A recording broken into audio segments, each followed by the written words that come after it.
En este video vamos a hablar de un concepto que es muy utilizado por la mayoría de los empresarios. Un concepto que desde el punto de vista de su formulación es matemáticamente claro.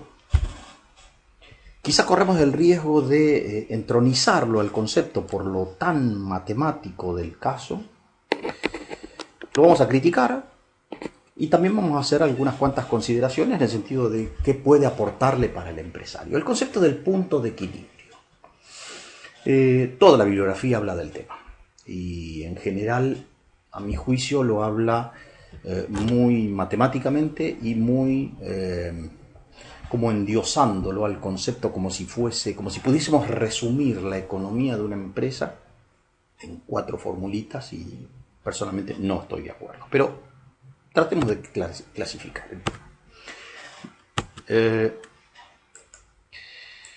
Bien. Lo primero que me gustaría decir es, no estoy de acuerdo con la denominación. Punto de equilibrio. Da la sensación de que estamos bien, que estamos en equilibrio, no tenemos problema. Me gusta más la definición americana, break-even point, punto de quiebre. Ahí ya me gusta un poco más, porque no es un buen punto no es un punto deseable al cual queremos lograr, es casi como un punto mínimo. El concepto sería, ¿cuál es el volumen físico de ventas que iguala el monto de ventas con la totalidad de los costos fijos y variables? O sea, obviamente la utilidad cero. O sea, ¿cuál es el mínimo a vender para no perder ni ganar dinero? Por eso no estoy hablando de un punto de equilibrio, estoy hablando de un punto casi de quiebre, porque si vendo por debajo de eso, estoy en zona de pérdida. La fórmula, ahora la vamos a deducir: costos fijos sobre contribución marginal unitaria, y la gráfica. Esta es la gráfica de las ventas, donde a mayor volumen, mayores ingresos. Y esta es la gráfica de los costos, en donde tengo una parte de los costos que es fijos, que intersecta al eje Y, y otra parte que va creciendo, obviamente a un ritmo menor que el ingreso por ventas, y en algún punto se cruzan y me dicen, este nivel es el mínimo, digamos. Qué lindo, qué armonioso, 2 curvas que se cortan. Bien, como si fuese tan sencillo pensar en la economía de un negocio. Pero a ver, hagamos la formulación matemática. Ventas menos costos variables menos costos fijos, utilidad cero. Como ventas es precio por cantidad y los costos variables es costos variables unitarios por cantidad, entonces reemplazo ventas y costos variables, haciendo factor común Q por precio menos costos variables, y paso al otro miembro costos fijos restando, estaba restando, ahora pasa sumando, y luego dividiendo P menos costo variable unitario, aíslo el Q, y como precio menos costo variable unitario es la definición de contribución marginal unitaria, digo, la cantidad que tenemos que vender es la masa de costos fijos que tiene el negocio dividido la contribución marginal unitaria. Yo tengo un negocio que tiene un costo de estructura del orden de los $100.000 anuales, y si con mi producto yo lo vendo a $10 y tengo 8 de costos variables, quiere decir que cada unidad me aporta una contribución marginal de $2. Y si tengo que cubrir los $100.000 de costos fijos, con 50.000 unidades, zafo, estoy hecho. De ahí para arriba lo que me queda es ganar dinero. 50.000 unidades, el mínimo. Muy bien. A ver, Sobre la base de este concepto, tratemos de criticarlo y ponderarlo, digamos, ¿no? Por un lado, es una supersimplificación de lo que es la economía de la empresa. Porque estamos suponiendo que los precios son constantes. O sea, venda lo que venda, siempre al mismo precio. Lo cual conspira un poco con el concepto de ingreso total que tienen los economistas, ¿no? Lo de la curva, ¿no? Que para poder lograr mayores ventas seguramente tendré que hacer algún sacrificio en el precio. A su vez, el esquema asume también que los costos variables unitarios se mantienen constantes, lo cual también choca con la ley de rendimientos no proporcionales que hemos visto en economía. Y a su vez también está pensando que los costos fijos totales se mantienen absolutamente inalterados cualquiera sea el volumen, lo cual también es una simplificación, porque ¿quién podría pensar en que va a mantener el mismo costo de estructura trabajando al 90% de capacidad de planta que trabajando al 20%? Parecería poco lógico. O sea, los parámetros sobre los cuales se apoya este esquema son, digamos, un tanto irreales. Pero bueno, son esquemas, ¿no? A su vez también está imaginando el modelo que no va a haber cambios de eficiencia, lo cual tampoco es lógico, porque uno en la medida que va logrando mayores volúmenes, seguramente puede generar mayores niveles de eficiencia, con lo cual genera una disminución en los costos variables. Por otro lado, el modelo está asumiendo que esta empresa vende un solo producto o bien que la mezcla de productos no cambie, que yo tenga pocos productos y siempre todos los venda en la misma proporción. A ver, es una simplificación exacerbada, si se quiere. De todas maneras, es una herramienta muy utilizada por los empresarios. No conozco empresario que no se plantee, y particularmente ante una decisión de invertir, cuál es el punto de equilibrio. Esto es, el dueño de un hotel, que a lo mejor no tiene bien en claro cómo son los números del negocio, pero el dueño sabe que con tantas habitaciones ocupadas no pierde plata. Es el dueño de una empresa de transportes, que dice: tengo un colectivo de 60 asientos, con 42 asientos no pierdo dinero. Es el dueño de un restaurante, que tiene 40 mesas ocupadas y dice: con 18 mesas zafo, estoy ahí. Es el dueño de una planta de alimentos balanceados, dice: mira, con tantas toneladas mes mi empresa no pierde dinero, de ahí para arriba. Probablemente, digamos, la determinación de ese número a lo mejor adolezca de estos problemas, ¿sí? El problema de si el precio es fijo o no, el problema de si la eficiencia, el problema de si los costos unitarios. O sea, a pesar de todos esos problemas, al empresario le interesa tener un mapa, una idea aproximada de desde dónde empieza a ganar dinero, porque el objetivo claramente está en situar el nivel de actividad en ese nivel como mínimo, y de ahí para arriba. Es una herramienta muy utilizada por los empresarios. La bibliografía también incorpora una segunda versión, lo que llaman punto de cierre. ¿Qué vendría a ser el punto de cierre? Es un cálculo similar, nada más que en los costos fijos y variables solo vamos a poner los costos erogables, los que se pagan, no los que se calculan como costos pero no generan una salida de dinero. Típicamente serían las amortizaciones o previsiones por despido. Es casi un punto de equilibrio financiero, o sea, pensando solamente en que los ingresos se cobran y los costos se pagan. Por lo tanto, excluyo los costos que no se pagan. De alguna manera, obviamente el punto de cierre está en el gráfico anterior a la izquierda del punto de equilibrio, o sea, es menor que el punto de equilibrio. Si el empresario dice, tengo una planta que procesa soja, por decir, y dice, bueno, yo tengo que procesar por lo menos 2.000 toneladas de soja, el punto de cierre podrá estar en 1.800, 1.700, un poco menos. Claro, no estoy computando ciertos costos, el resto quedaría, digamos, igual, ¿no?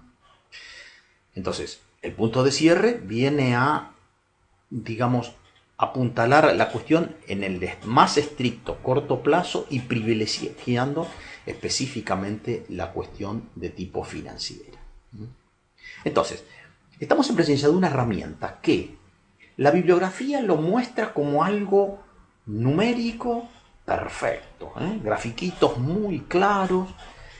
En la práctica, esto seguramente no es tan así. Los precios cambian ante distintos volúmenes. Tenemos diferentes tipos de productos, no tengo un solo producto. Los costos variables van cambiando como consecuencia de la eficiencia. El tamaño de la empresa condiciona. El nivel de utilización de capacidad condiciona el costo de la estructura. Entonces, alguno diría, bueno, pero entonces esta herramienta no es real. Es una super simplificación. Es una simplificación, ¿sí? Pero veamos, sobre la base de ese esquema, veamos algunas variantes, ¿sí? O sea, veamos algunas otras posibles derivaciones, ¿eh? Por ejemplo, ¿qué pasa si la empresa tiene más de un producto? Digamos que tenga 2 productos. Si la empresa tiene 2 productos, alguno podría pensar, bueno, mi empresa, en lugar de expresar el punto de equilibrio como costos fijos dividido contribución marginal, unitaria, tengo el problema de cuál de los 2 productos utilizo. ¿El producto 1 o el producto 2? Claro, la alternativa sería, bueno, muy bien, hagamos un punto de equilibrio promedio. Promedio entre el 1 y el 2. Y entonces, si vendo el 60% de unidades del producto 1 y el 40% del producto 2, que tomemos una contribución marginal 60% del 1, 40% del 2. Entonces estoy buscando una contribución marginal mix, promedio ponderado, ¿no? Podría ser una alternativa a eso. Ahora, ¿qué sucede si la empresa tiene una línea de productos principal y una línea de productos secundaria? O sea, una línea que sea como de relleno, como para aportar algo. El concepto anterior no tendría mucho sentido aplicarlo de la misma manera si tengo un producto importante y otro de menor importancia. ¿Por qué? Porque en la ecuación estaría haciendo jugar un producto, el secundario, que no tiene tanta significación. En esos casos puede ser más interesante que le digamos al dueño, mira, de la masa de costos fijos, ¿cuánto es lo que puede aportar de contribución marginal el producto secundario?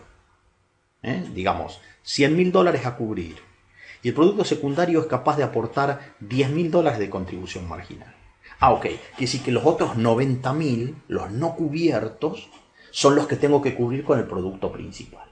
Y entonces establecería el punto de equilibrio en términos del producto principal, que es el verdaderamente relevante para la empresa.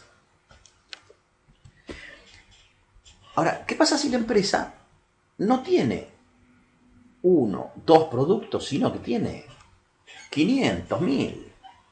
Tomemos un supermercado. No tiene sentido que yo le diga al dueño del supermercado, el punto de equilibrio está en tantas latas de aceite, tantos kilos de pan, tantos kilos de carne, tantos paquetes de fideo, tantas latas de azúcar. No. Digamos, lo único que logro con eso es marearlo al dueño. Marearlo. La idea del punto de equilibrio es una idea simplificadora. Tenés que vender tanto, no tanto, porque si no, no entiende nada. Claro, en ese caso, si la empresa tiene una enorme cantidad de productos, 1.000 productos, 2.000 productos, 5.000 productos, quizá el mejor enfoque es, esta empresa no vende productos, lo que vende es pesos. Entonces, si lo que vende es pesos, lo que tendríamos que hacer sería expresar el punto de equilibrio en pesos. Y en ese caso, ¿cómo sería? Si yo lo que vendo es pesos, tendría que buscar de cada peso que vendo, ¿cuántos centavos me quedan de contribución marginal? Supongamos que la empresa por cada millón de pesos tiene una contribución marginal de 250.000. Eso quiere decir que por cada peso se queda con el 25%, 25 centavos de contribución marginal. Si tiene que cubrir $100.000 de costos fijos, tendrá que vender 100.000 dividido 0,25. 400.000 pesos hará que esta empresa esté en equilibrio. Pensemos en algunas otras variantes. ¿Qué pasa cuando la empresa en general tiene asegurada la demanda? Y el problema no es tanto cuánto tiene que vender, sino a qué precio vender. Un ejemplo de esto se me ocurre pensando en el productor agropecuario. El productor agropecuario es un productor que no tiene problemas de colocar su producto. En realidad sabe que él es una pequeña porción frente a una demanda enormemente grande. Con lo cual, el productor, para vender, levanta el teléfono, llama a la copiadora, a la cooperativa, llama al consignatario de cereales y coloca. El problema es a qué precio. O sea, su verdadero problema pasa por a qué precio vender. En tal caso, puede ser interesante reformular la ecuación y en donde, en lugar de dejar el Q como incógnita, plantear el P como incógnita. Y entonces decir, mi precio de equilibrio es de tanto. Obviamente los otros datos dejan de ser incógnitas y pasan a ser datos reales, ¿no? Y entonces en ese caso el productor estaría pensando no en cuánto vender, sino a qué precio vender. Entonces dirá, bueno, por abajo de tantos dólares el quintal, el negocio no está cerrando. ¿Qué pasa con empresas que en general tienen asegurada la demanda, pero el problema es, digamos, la demanda y el precio, pero a su vez el problema es cuánto pagar por su costo variable principal? Esto lo he visto, por ejemplo, en la industria petrolera, lo he visto en la industria láctea. En la industria petrolera, el cuánto vamos a pagar por el barril de petróleo es fundamental. En la industria láctea, cuánto voy a pagar por el litro de leche es fundamental. ¿Pero por qué? Porque el costo variable principal es muy determinante de su estructura y a su vez, esta gente no tiene problema en poder colocar su producción y el precio. Estamos tranquilos en eso. Claro, si se da una situación así, quizá puede ser interesante no plantear cuánto vender o a qué precio vender, sino cuánto es el máximo a pagar por el barril de petróleo, por el litro de leche, por el kilo de carne, por la tonelada de soja. Entonces, si se dan situaciones de este tipo, nuevamente lo que tengo que hacer es tomar la fórmula original y en lugar de dejar Q como incógnita, dejar costo variable unitario, como hacíamos antes con el precio.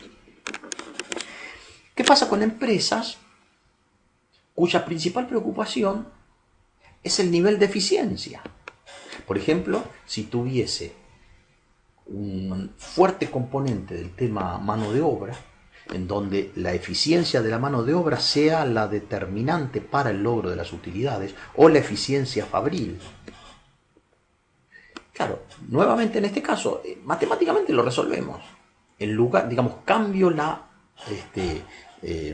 variable, cambio la incógnita y expresaría el nivel de eficiencia, el nivel de productividad, en términos de unidades hora, unidades por kilo, lo que fuera. En tal caso, todos estos elementos sirven para, en alguna medida, darle una respuesta al empresario. El empresario, ¿qué pretende con esta herramienta? Rápidamente tener claro si está por encima o por debajo de la línea de flotación. La línea de flotación vendría a ser la línea de utilidad cero, ¿no? Entonces, en la medida en que yo tenga una respuesta rápida para el empresario, para decirle, mira, tal como están dadas las condiciones, ¿estamos en zona de ganancia o estamos en zona de pérdida? Y no tener que esperar el balance a fin de mes, el estado de resultados a fin de mes, como para tener claro si gané o perdí. De esta manera uno podría tener claramente dónde estoy parado, digamos, en este momento, ¿sí? ¿Qué sería una mala implementación? No lo tengo aquí en la presentación, pero estaba pensando ahora. Una mala implementación del punto de equilibrio cuando uno tiene más de un producto. Supongamos que yo tuviese 3 productos y diría, bueno, muy bien, expreso el punto de equilibrio en términos de los 3 productos. O sea, expreso un punto de equilibrio para el producto A, para el producto B, para el producto C. Y entonces haría la fórmula, costos fijos sobre contribución marginal para cada uno de los 3. ¿Por qué está mal hacerlo así? Desde el punto de vista matemático, irreprochable. Desde el punto de vista de la significación para el empresario, es la parte que podríamos cuestionar. ¿Por qué? Si los costos fijos utilizados en esa división entre 3 productos son esencialmente directos, entonces eso tiene sentido. Si tengo costos fijos directos, primordialmente directos, no tanto indirectos, porque entonces yo podría establecer un punto de equilibrio casi por producto. Y entonces decirle al empresario, cuidado, en este producto estamos por debajo. Pensemos en aquel concepto de contribución directa por producto. Productos que tengan con contribución directa negativa, productos cuyo punto de equilibrio va a dar negativo. Pero esa variante, insisto, sirve si los costos fijos son básicamente directos. Si son indirectos, recuerden ustedes que los costos fijos indirectos son distribuidos entre los distintos productos. ¿Cuál es la validez de esa distribución? Habrá que ver en función de los criterios empleados. Pero en el fondo, si los costos fijos son indirectos, digamos, cualquier distribución, por mejor que sea, no deja de ser una convención.